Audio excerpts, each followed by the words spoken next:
Авторитетот на наставниците некогаш беше повеќе од почитуван. Учениците мораа да станат од клупите и да го поздрават наставникот во знак на почит.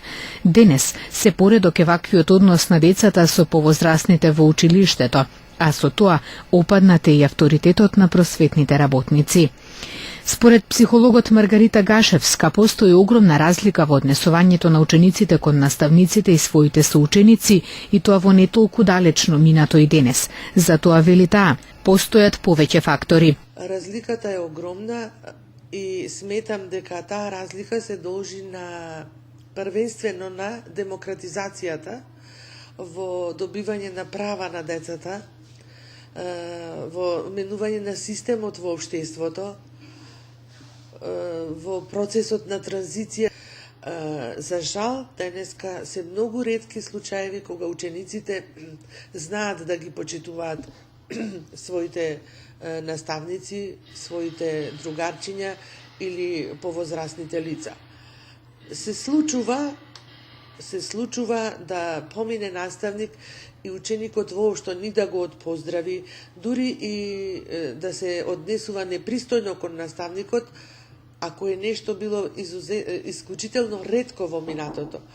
Гашевска смета дека информатичките науки ја имаат дел од вината зошто децата стануваат асоцијални. Дополнителен проблем, според неа, е потенцирањето на правата на учениците наместо нивните должности, зашто од особено значење е родителското воспитување. Оттуѓеноста ги прави исто така да бидат многу себични, егоистични, затворени, некомуникативни, да не знаат да се однесуваат социјални, да бидат асоцијални, едноставно да бидат асоцијални во своето однесување. Наставниците се тие кои што треба да ја креираат атмосферата во својата училница.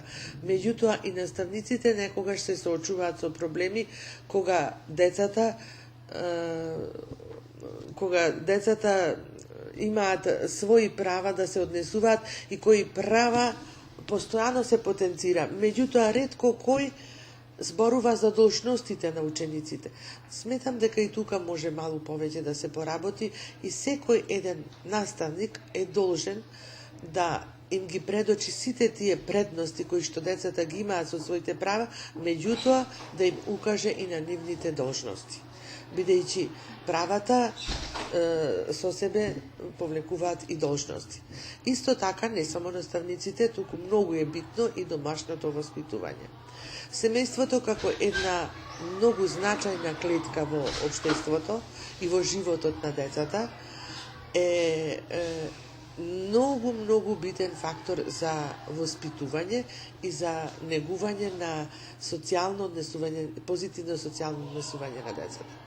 Ако децата во семејството имаат слика на некомуникативни родители, ако имаат слика на родители кои што не обрнуваат доволно внимание на однесување меѓу себе, меѓу комшиите, меѓу роднините, па и меѓу други луѓе или со своите соседи, тогаш децата немаат ни од кого да учат.